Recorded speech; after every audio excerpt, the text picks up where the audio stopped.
There are no secrets to success, just things you haven't learned yet. And once you learn them, it's up to you to apply them. I'm Jamaal, aka Boss Eagle, Billboard-charting hip-hop artist and music business coach. Join me as we talk digital marketing, social media, technology, and more, and share interviews with industry professionals to help you unlock the secrets and take control of your music career. Because we are the new music business, and this is the Indie Musician Secrets Podcast. What's up, everyone, and welcome to the Indie Musician Secrets Podcast. I'm your host, Jamaal, aka Boss Eagle, and I am so excited about this episode because we're going to be talking about one of my favorite things to do, and that is digital marketing. And I'm sure you will learn a lot, and I hope that you'll be able to take this knowledge and run with it and grow your music. But first, before we dive into that, I just wanted to let you know that wherever you're listening, it would be so awesome if you could, leave a rating and review, give me that 5 stars and all that. We are a new podcast, but I'm excited about bringing so much helpful and useful information to the indie musicians and those who support indie musicians out there to help you grow your music career. So without further ado, let's dive right in. So if you know me or if you know much about business-minded musicians, you know that, and like I say in the intro, the things that I focus kind of mainly on are digital marketing or digital advertising, technology, and social media. Also, miscellaneous music business, and then kind of that inspiration and motivation and stuff too. And to be quite honest with you all, if you didn't know or if you had some misinformation, I just want to give you the bitter pill first. I want to give you the hard news first. Maybe this will be the first time you've heard this, probably not, and maybe this will be the millionth time you've heard this. But the reality is that uh, organic reach is dead. Okay. Meaning long gone are the days when you could post something and have all these people see it and everything. And really what, most of the social platforms have gone to is paid advertising. And I know that that sounds scary to a lot of people. I know that that sounds like something that you want to keep away from you. Like, you don't want to touch with a 10-foot pole. But the reality is that, that's kind of the way that things are. I've heard, that it's between about 2 and 6% organic reach, and that could be even less now with Facebook. So think about, if you have 1,000 followers or whatever, only about 2 to 6% of the people will actually be shown any given post. Right now, obviously, some a little bit more, some a little bit less. But the fact is that if these social media channels showed everything to everyone, their servers would blow up. They simply can't do it. That's why they use their algorithms and they use their metrics to figure out, who's most likely going to look at this, who responds to videos or pictures more or whatever have you, and they try to show those things. I mean, I trust me, I don't understand, all of how those robots work, but that's a lot of kind of how that process is. And so that's the bad news, right? Organic reach is dead. And if you want to push your music forward, if you want to have that business mindset, and really bringing your music to the to a higher level, you're gonna have to run paid ads. Now, again, don't let that scare you because it's actually it's not as bad or as scary as you think. And so what I want to do on this episode is I just want to share a couple of my own metrics, and these are on my Facebook as well. These are on my Facebook page, so you can see these. It's one of the reasons why I like running what you call post ads, is where you create the post on your page and then you turn that into an ad, because those everything stays there on the page, and that's as opposed to a dark ad, which is just an ad created off of the page, and then it's run in the kind of the ads space. And so on my page, my Facebook page, and I've got it pulled up right here for Boss Eagle. So if you want to check it out, it's facebook.com/Boss Eagle Music. And I ran some ads last year, specifically to my song Baby, which is kind of a hip hop meets Motown track. I do a quick costume change on stage. I have a custom made suit, a custom made green suit, a la the Temptations, circa 1965. Shout out to Julie Piper, who created this outfit for me, and I do the whole shebang. You know, the white ankle boots, and had some glasses, some rims from that era made too. I use an old school microphone, and as you all know, if you know me, Bruno Mars is my favorite artist, and I love the project that he has out now with Anderson Paak. The whole Silk Sonic project, and it's an ode back to the '70s and all that time. And so, what I decided to do was to run some ads to only Bruno Mars fans, specifically using this a live performance of this song. And I wanted to share with you some of the metrics. And again, you can go to my Facebook page and see these. I'm not making these up or anything like that. These are on my page, facebook.com/Boss Eagle Music. And so one of the I ran four different videos of that same performance.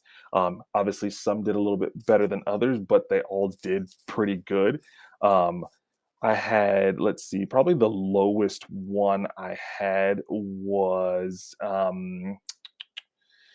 actually, I'm not seeing that, but I'll share with you kind of the ones that I think did the best. And the first video, my caption was simple. I said, "What's up, Bruno Mars fans? Rap got love for the old school too. Leave the door open for me in your headphones." And so, just that song, "Leave the Door Open," that was their lead off song. That video got 203,000 views. Yes, that's 203,000 views. It had 3.4 thousand reactions. So likes and loves, thumbs up, hearts, all that stuff. And then that video in particular had 12 comments, and it had, let's see, 12 comments. How many? It had 75 shares, which is pretty huge. Actually, I'm sorry, that one had how many shares? Let me see. Sorry, guys, I'm kind of scrolling through this. I think that one is the one that maybe had 34 shares. Let's see, 9 comments. I'm sorry, nope, sorry.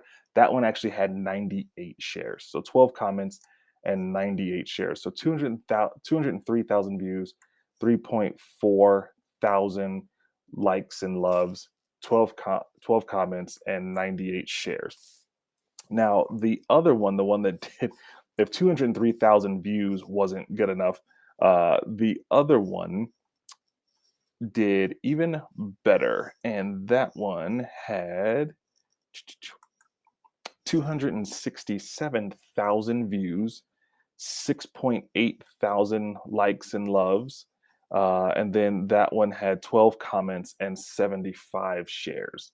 So between those two, between two videos, I had almost 500,000 views. And again, that was only to Bruno Mars fans. That wasn't to anyone else. Then 6.8 plus 3.4. So I had over 10,000 likes, loves, and then I had tons of shares, 98 on one and 75 on the other, so almost 200 shares. And that's where it really starts to get interesting, right? Is the shares, because people can watch the video, and yes, that's a high number for watches. And these I was running at about, in case you guys are wondering, I was running at about $2 a day for two different campaign types, two different objectives on the same video. I only ran these for maybe a couple of months or so. I think these probably ran for maybe 10 to 12 weeks.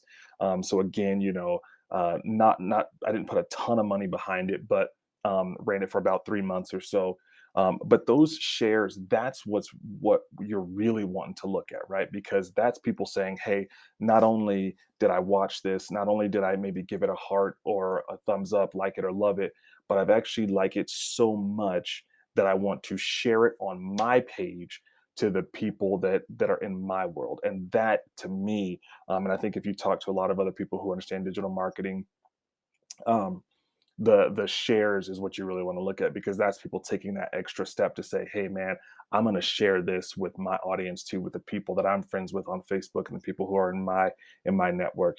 So um, and this is a great opportunity as well to be able to interact with your audience and with fans, because Facebook does allow you to see all the people who have shared your post, which is awesome because then you can go and you can thank those people for sharing. You can start that conversation. You can start to build that rapport with them and say, "Hey, what else are you listening to?" Or start to really build that relationship. Maybe get them on your email list. Maybe give them something for free, and then maybe you have something that you can offer them that they would be willing to pay for down the road. So I just wanted to share those because I want you all to start to see the value. If you haven't, I want you to start to see the value of running paid ads.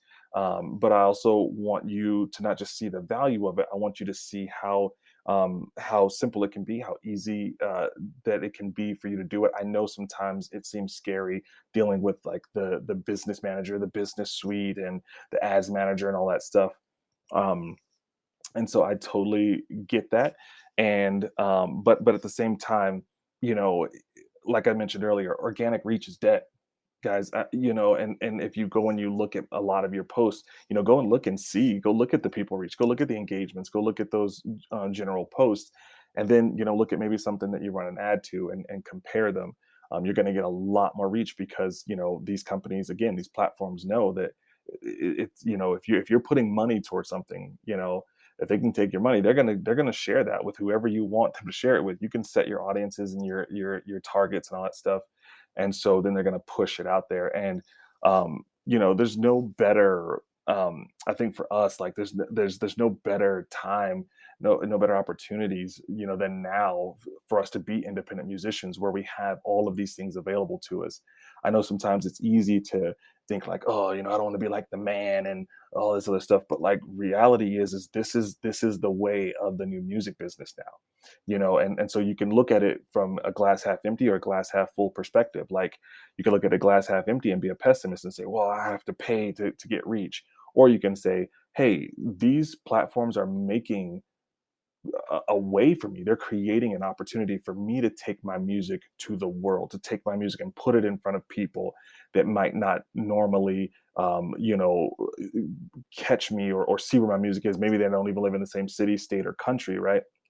And now I have the opportunity to put my music in front of those people. And so that's kind of that glass half full perspective versus glass half empty, right? It's just say, hey, yeah, there's a lot of stuff that we'd love to see change and everything, but the reality is artists, I think 15, 20, years ago would have loved to have some of these things. I mean, if you could think about if Prince or Michael Jackson or all these people from the past or the Temptations, right? Speaking of like what if they had these opportunities? What if Motown and Capitol Records and all these folks way back in the day had an opportunity to use these? And the reality is that I still don't even think a lot of the big labels have caught on to some of this stuff. So that really puts us in the driver's seat and gives us that opportunity to take advantage of this and get our music out there and start to build an audience. And so I hope this is helpful for you. Again, go take a look at my Facebook page.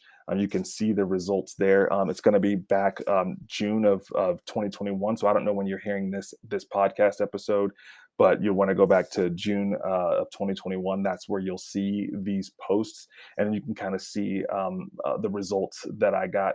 And then also, I just want to kind of throw this out there too. I am starting a kind of a new brand. It's called Merch Tower.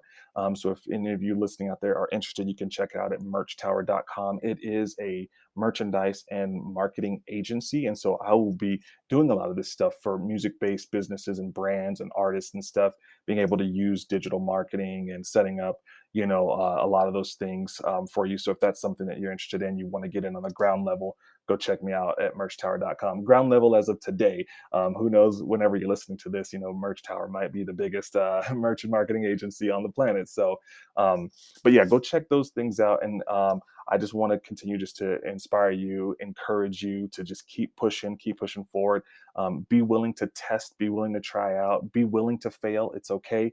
And just know that that there are people that are using these methods. There are people who are using these methods to grow their music.